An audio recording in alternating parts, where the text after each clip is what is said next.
तर गणपती बाप्पा मोरया म्हणून आज आम्ही निघालोय मालवण तारकर्लीच्या ट्रिपला.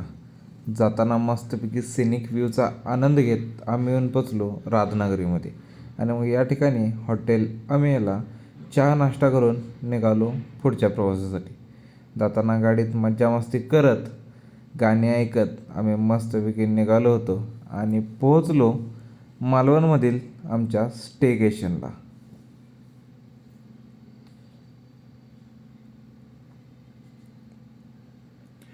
तर हे आहे आमचं स्टेकेशन ब्ल्यू वेव्ज हे हॉटेल आणि त्याच्यासमोर असणारा व समोरच दिसणारा सिंधुदुर्ग किल्ला.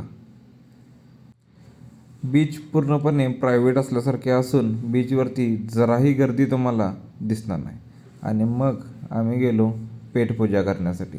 खूपच छोटं पण छान असं हे हॉटेल. आणि कोकणात आले म्हटल्यावर नॉनव्हेजवाली काय सुट्टी देतात होय. मी मात्र निवांत व्हेज खात बसलो आणि ही पाटी वाचून असं वाटलं की मराठी माणसांना या पाटीची खूप गरज आहे. यानंतर जर तुम्हाला कायाकिंग करायचं असेल तर हा बोर्ड आणि ही कमात बघून ठेवा, कारण इथूनच तुम्ही जाणार आहे खवणे कायाकिंगला. हा रोड बघून तर तुम्हाला असं वाटेल की जसं काय तुम्ही केरळमध्ये आलात. आणि हे केरळ पार करून आम्ही पोचलो आमच्या कायाकिंगच्या ठिकाणी. मग काय, हे घेतलं कायाकिंगचं हत्यार आणि झालो की रेडी. 2 बोट घेऊन आम्ही निघालो कायाकिंगसाठी. शिकायला जरा वेळ लागला, पण एकदा शिकल्यावर सिद्धेचं स्पीड बघा काय ऐकतोय काय.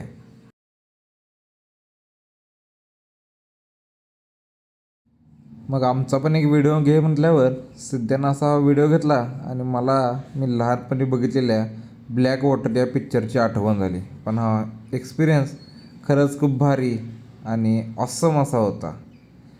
यानंतर काय, मग आम्ही जोडल्या 2 बोटी एकत्र आणि दोघींना म्हटलं जरा तुम्ही चालवा आणि आम्ही बसतो पाठीमागं निवांत. तर यांची भांडणं काय चालल्यात काय कळत नाही.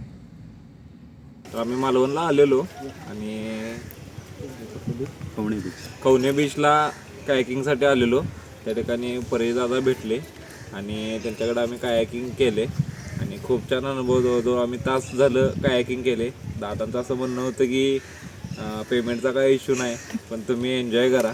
आणि खरंच खूप छान वाटलं, भारी वाटलं. जर नक्की कधी कोण मालवण तारकर्ली या साईडला आलं तर नक्की परेशदादांना भेट द्या. मी खाली त्यांचा नंबर दिलेला आहे, त्या नंबरवरती कॉन्टॅक्ट करा. Best personality. थँक्यू.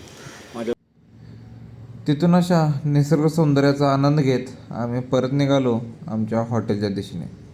हॉटेलवर पोहोचून बीचवरती गेलो आणि मग त्या ठिकाणी चालू झालं फोटोशूट. आणि हे आवरून खरं तर ज्याच्यासाठी गेलो होतो तो म्हणजे वहिनींचा बड्डे.